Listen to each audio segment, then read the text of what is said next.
Assalamualaikum warahmatullahi wabarakatuh. Perkenalkan, nama saya Sania Herunisa dengan NPM 252201112. Di sini saya akan memaparkan hasil dari analisis kasus manajemen sumber daya manusia pada PT Fast Retailing Indonesia. Yang pertama adalah latar belakang kasus. PT Fast Retailing Indonesia merupakan bagian dari Fast Retailing yang mengelola brand Uniqlo.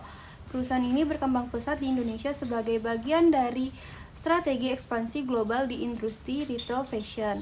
Dalam operasionalnya, Fast Retailing mengandalkan jaringan supplier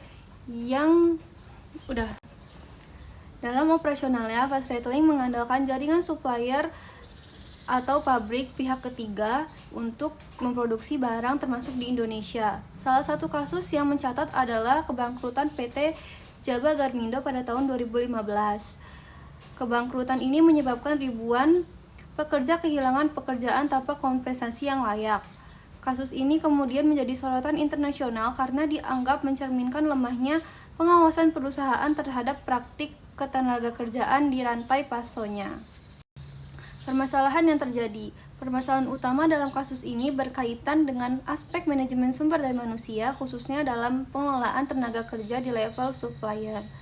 Pekerja di PT Jaba Garmindo dilaporkan tidak menerima hak-haknya secara penuh, seperti upah lembur yang tidak dibayarkan dan tidak adanya pesangon setelah PHK. Selain itu, terdapat indikasi kondisi kerja yang tidak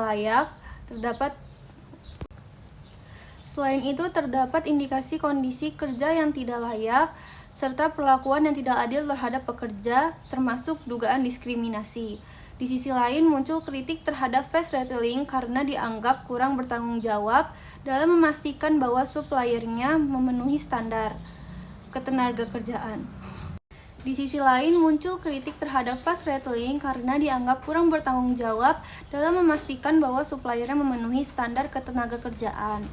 Hal ini menunjukkan adanya kesenjangan antara kebijakan global perusahaan yang menunjung tinggi nilai etika dan praktik nyata di lapangan. Permasalahan lain adalah kurangnya sistem pengawasan dan kontrol yang efektif terhadap supplier, sehingga pelanggaran tidak terdeteksi atau tidak ditangani dengan cepat. Selanjutnya ada analisis menggunakan teori manajemen sumber daya manusia. Jika dianalisis menggunakan teori strategic human resource management, kasus ini menunjukkan adanya ketidaksesuaian antara strategi bisnis global dan implementasi pengelolaan sumber daya manusia. Perusahaan berfokus pada efisiensi biaya melalui outsourcing produksi, namun tidak diimbangkan dengan sistem pengawasan sumber daya manusia yang kuat di supplier, sehingga menimbulkan resiko pelanggaran.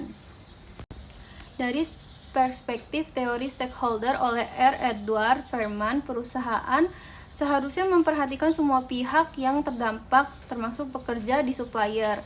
Dalam kasus ini, pekerja sebagai stakeholder utama justru dirugikan, yang menunjukkan bahwa pendekatan stakeholder belum diterapkan secara optimal. Teori kehadiran organisasi justice juga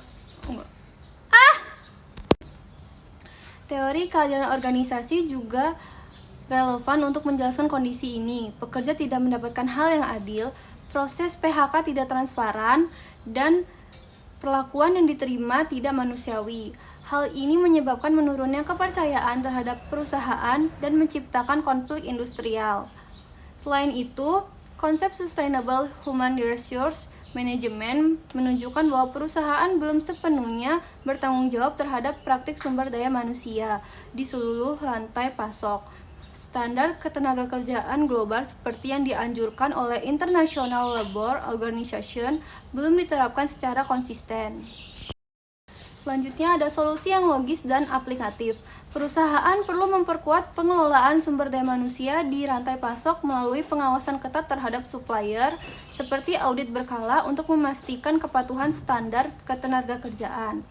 Yang kedua, penerapan sustainable HRM penting agar seluruh pekerja mendapatkan hak yang layak, upah, jaminan sosial, dan kompensasi PHK, serta didukung sistem transparansi untuk mendeteksi pelanggaran lebih cepat. Yang ketiga, diperlukan kepemimpinan yang berorientasi pada kesejahteraan karyawan dan penguatan budaya organisasi yang menunjang keadilan, etika, dan tanggung jawab sosial. Dan yang terakhir, memanfaatkan teknologi seperti Human Capital Management System, juga membantu monitoring sumber daya manusia secara real time. Dengan langkah ini, perusahaan dapat meningkatkan kinerja sekaligus menjaga keberlanjutan dan reputasi global. Selanjutnya ada kesimpulan, kasus PT Fast Retail Indonesia menunjukkan lemahnya pengelolaan sumber daya manusia di rantai pasok, terutama setelah kebangkrutan PT Jaba Garmindo yang merugikan pekerja. Terjadi ketidaksesuaian antara strategi bisnis dan praktik sumber daya manusia, serta belum optimalnya penerapan teori stakeholder oleh R. Edward Verman dan standar internasional Labor Organization. Perusahaan perlu meningkatkan pengawasan, keadilan, dan tanggung jawab sosial untuk menjaga keberlanjutan dan reputasi. Sekian pemaparan dari saya. Wassalamualaikum warahmatullahi wabarakatuh.